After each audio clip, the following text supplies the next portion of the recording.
ጸጸቴን ላሳይህ አልኩህ እኮ። እሱ ማሳየት ከፈለግሽ ይቅርታ በሚል ቃል ሳይሆን በተግባር ማሳየት። ምን እንደሚያስገኝ ታውቃለህ?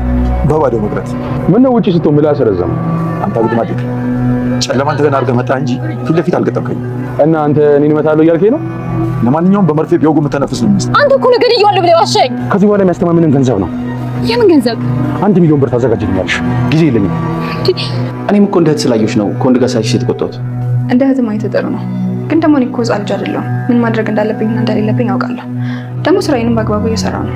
ስለዚህ ስራዬን ከጨረስኩ እንደፈለግኩ መሆን እችላለሁ ነው የምትይው? ካሌብ ከዚህ ቤት ወጥቼ አየር ስቀበል ደስ እያለው አይደለም። ወር ጠብቄ በወር እረፍቴ እንደወጣ ነው የሚፈልገው። እኔ ደግሞ በወር የሚሄድበት ዘመድ እንኳን የለኝም።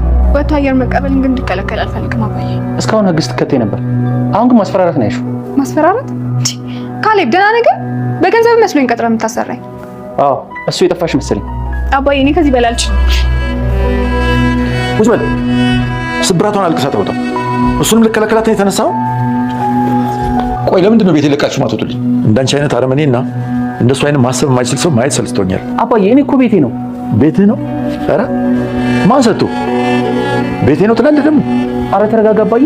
ተረጋጋ አትበለኝ። አሰማኝም እንዴ? እሺ ቆይ ምን ላድርግ? መጀመሪያ እቺ ሚስትህን ይዘህልኝ ውጣ። ሚስትህን በዚህ 15 ቀን ውስጥ ያልኩሽን ብር ካላመጣሽ እንደምትሞች ወቂ። በዚህ ሁኔታ በእኔ ምክንያት ራሱ መሄድሽ ልክ አይደለም። ካሌብ በአንተ ምክንያት ሳይሆን መሄድ ስላለብኝ ነው የምሄደው። ካሌብን ከያዝነው አባት ለልጁ ብሎ ይከፍላል፣ ወይም ደግሞ ትሁትን። ማናት ደግሞ እሷ? የቤቱ ሰራተኛ ናት። ጅል ነሽ ለምን?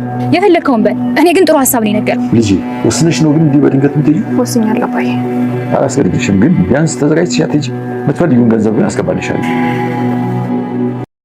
ትሁት እንደ አባት የምትሳሳላቸውን አባባል ቲና ብዙ ጊዜ በተደጋጋሚ ሞት ስትደግስላቸው ከብዙ መከራ ስትሰውራቸው የቆየችውን አባባን ተሰነባብታ ወደ ገጠር ገባች። ምንም እንኳን ወደ ገጠር ለመግባት እየፈለገች ግን ደግሞ አባባን ለመጠበቅ ስትል ቤተሰቦቿን ለማየት እንኳን ያልቻለችው ትሁት አሁን ላይ ግን ካሌብ በጣም ትልቅ ስህተት ስለሰራ የግድ መሄድ እንዳለባት ወሰነች። ሞራሏን የሚነካ ቃላቶችና ልቧን የሚሰብር ይህን ነገር ከሁን በኋላ መሸከም አልችልም፣ አሁን ደግሞ አንተ ደህና ነህ፣ ራስህን መጠበቅ ትችላለህ አባዬ ብላ ተሰነባብታቸው ወደ ገጠር መግባቷን ወሰነች። ሰላም ጤና ይስጥልኝ ውድና የተከበራችሁ በመላው ዓለም ያላችሁ ኢትዮጵያውያን ኤርትራውያን፣ እግዚአብሔር ይመስገን ደህና ነኝ። የግፈኛው ሚስትና የሰራተኛዋ ፍጥጫ ወይም ደግሞ ትሁት ድራማ ክፍል 47ን አብረን እናያለን።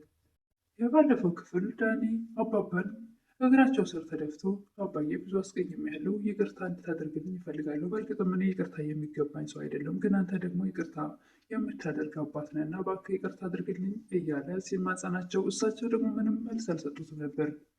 በሰዓቱ ምንም ይቅርታ ሳያደርጉለት ወጥቶ ከቤታቸው የሄደ ነበር ለኛ የመሰለን። እንግዲህ እንደኔ ሳቤ ነው። እሳቸው ግን ይቅርታውን ሜዳ ላይ አላስቀሩም። ዳኒ የት ነው የምትሄደው? ና ተመለስ ብለው ወደ ቤታቸው መልሰው አስቀምጠውታል። ቴናም ለዳኒ ይቅርታ ስላደረጉለት አባባ እንዴት ለእኔ ይቅርታ ልብ የለህም እያለቻቸው ነበር።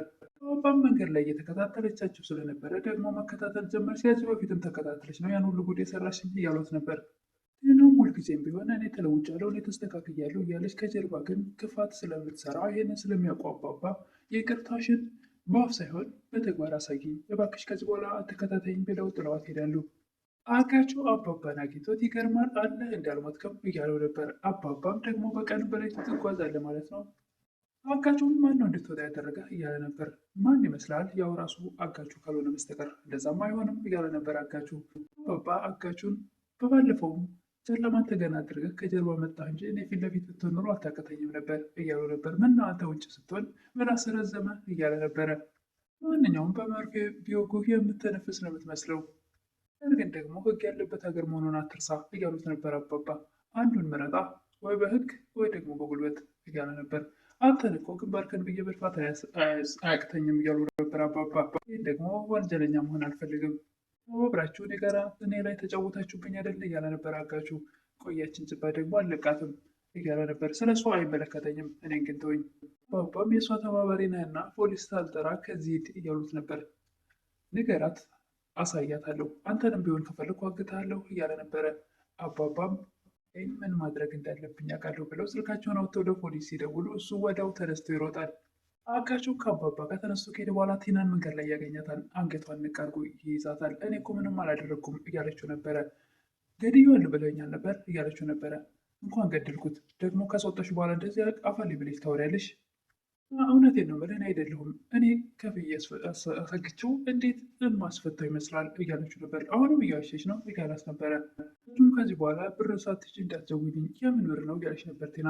1 ሚሊዮን ብር አዘጋጅልኝ ትሰምኛለሽ? እሷም እኔ እኮ ይሄ ብር እኔም ያስፈልገኛል፣ ስለዚህ ለሁለታችን ማዘጋጃ። እናም ከልጁ ጋር ከተለያየች በኋላ ዳኒን ታገኘዋለች። ዳኒ እባክህ ጨንቆኛል፣ አባዬን ያገተው ልጅ አግኝቶ ነበረ፣ አንቆኝ ነበረ አንገቴን፣ ኧረ እባክሽ እያለ ነበር። እውነቴን ነው የምልህ እና ምን ትመክረኛለህ እያለችው ነበር። ዳኒ አንቺ እኮ ምን ልመክርሽ እችላለሁ? የሰው ምክር አትቀበይ እንዴ? ምን ሆኖ ነው እሱ? 1 ሚሊዮን ብር አምጪ አለኝ ትላለች ቲና። እሱ ምን ሆኖ ነው? ቁጥር አያውቅም እንዴ? እናንተ ዘር ብለው እንዴ? ዳኒም አልፈሽ ቁጭ ብትይ ይሻልሻል፣ ጨፍልቆ ነው የሚጥልሽ እያላት ነበረ። ቲና ዳኒን ልታግዘኝ ይገባል እያለችው ነበረ። እኔ ከእሱ ጋር የምታገልበትም አቅም የለኝም፣ ብርም የለኝም የምሰጥሽ። እንዴት አድርጌ ላግዝ እችላለሁ? እንግዲህ ፈጣሪ ይድረሽ እና ታዲያ ለምን ህግ ቦታ አልሄድም እያለች ነበር። ዳኒ አንቺ ራሷ አንዷ ወንጀለኛ አይደለሽ፣ እንዴት ነው ህግ ቦታ መሄድ የምትችይው? ካሌብ ትሁት ወደ ያለችበት ሂዶ ትሁት ይቅርታ አልጠይቅሽ ነበር እያላት ነበር። ትሁትም ካሌብ አባዬ ይቅርታ አድርግላት ብሎ ከሆነ አትጨነቅ፣ አባዬ ብሎኛል፣ ግን ደግሞ እኔም እንዴት ስላየሁሽ እኮ ነው ከወንድ ጋር ስላየሁሽ የተቆጣሁት። እንዴት ማየት ጥሩ ነበር፣ ነገር ግን እኔ ህፃን ልጅ አይደለሁም። ማድረግ ያለብኝና የሌለብኝን ነገሮች ጠንቅቄ አውቃለሁ። ስራዬንም ደግሞ በአግባቡ እየሰራው ነው። ካሌብም እና ስራዬን በአግባቡ ከሰራው እንደፈለኩ መሆን እችላለሁ ነው የምትይው እያላት ነበር። ያልወጣኝም ግን ደግሞ ረፍቴን እንድቆጥር አታደርገኝ እያለችው ነበር። አልገባኝም ምን ማለት ነው እያለ ነበር ካሌብ። በል እንግዲህ መመሪያ ልሰጠኝ ከሆነ የመጣሁ ውጣልኝ፣ ይቅርታም ከሆነ እንደዛው፣ እኔ ግራ አታጋባኝ። ትሁትም ካሌብን እኔ አባዬ ጋር አንድ ላይ ስትሆኑ ያለውን ነገር አወራችኋለሁ፣ አሁን ከዚህ ውጣ ትለዋለች።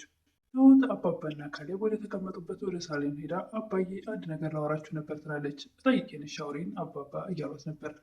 እሷም አባዬ እኔ 6 ዓመት ቤት ስኖር አንድ ቀን የወር እረፍት ጠይቄህ እንደማላቅ ታውቃለህ እያለች ነበር። አዎ ልጄ አውቃለሁ፣ ምን ተፈጠረ እያሉ ነበር አባባ። ካሌብ ከዚህ ቤት ወጥቼ አየር ነፋስ እንዲቀበል አልፈልገም፣ ደስተኛ አይደለም። እሱ የሚፈልገው በወር እረፍት እንዲወጣ ነው። እኔ ደግሞ በወር መውጣበት ዘመድ የለኝም፣ ደግሞ ወጥቼ አየር መቀበል እንዲከለከል አልፈልግም እያለች ነበር ትሁት። ማን የከለከለ ይችላሉ አባባ? ካሌብ ትላለች ከፊቱ። የምታወራው እውነቷን ነው ካሌብ፣ እኔ ላፋጠጣችሁ ሳይሆን እዚህ ጋር ቁጭ አልኩት፣ ግን ደግሞ ከዚህ በኋላ አንተ የሚያሰጋህ ነገር ስለሌለ አንተ ደህና ስለሆንክ በቃ እኔ እንድትፈቅድልኝ ነው የምፈልገው። እውነትሽን ነው ትሁቴ እያሉ ነበር አባባ። አዎ እኔ ካሁን በኋላ በቃኝ፣ ሰልችቶኛል። አሁንም ለአንተ ብዬ ነበር አባዬ። ትሁት እስካሁን ህግ ትከታይ ነበር፣ አሁን ግን ማስፈራራት ነው ያልሽው። ትሁት ማስፈራራት? ካሌብ ግን ደህና ነህ? በገንዘብ መሰለኝ ቀጥላ የምታሰራኝ። አዎ ግን እሱ የጠፋሽ ወይም የረሳሽው መሰለኝ ይላል ካሌብ። ትሁትም በዚህ ሰዓት እጅግ በጣም ልቧ ይሰበራል። አባዬ እንግዲህ ከዚህ በላይ ይሄንን ቃላት መሸከም አልችልም። ተነስታ ከጠገባቸው ትሄዳለች። ትሁትም ባንቅ አርጓት ስለነበረ ካሌብ ተነስቶ ሊከተላት ይፈልጋል። አባባም ተዋት ቁጭ ብል፣ ደግሞ ስብራቷን አልቅሳ ይወጣላት፣ ደግሞ አይንም ትከለክላት እንዴ ብለው ያስቀሩታል አባባ። አባባም ትሁት ወደ ያለችበት ሂደው ሊያስቀይምሽ ይችላል፣ ነገር ግን ለሱ ቦታ አትስጪው። ዳኒም ትሁት ልብሶቿን ስታዘጋጅ ስላያት ልትሄጂ ነው እንዴ? እንዴት ትዝ ታደርጊያለሽ? አንቺ እኮ ህሊናን የሚያቆሽሽ ስራ አልሰራሽም እያላት ነበረ። መልካም ነገሮችን እየለገሳት ነበር፣ ጥሩ ሀሳቦችን። ዳኒ ለካሌብም ቢሆን ትሁት እኮ ለዚህ ቤት ትልቅ ውለታ ውላለች፣ የሚረሳ ነገር አይደለም። አዎ እኔ ብዙ ነገር በድያለሁ፣ አስቀይሜያለሁ፣ ነገር ግን ደግሞ ውለታን የሚረሳ ልብ የለኝም እያለው ነበር።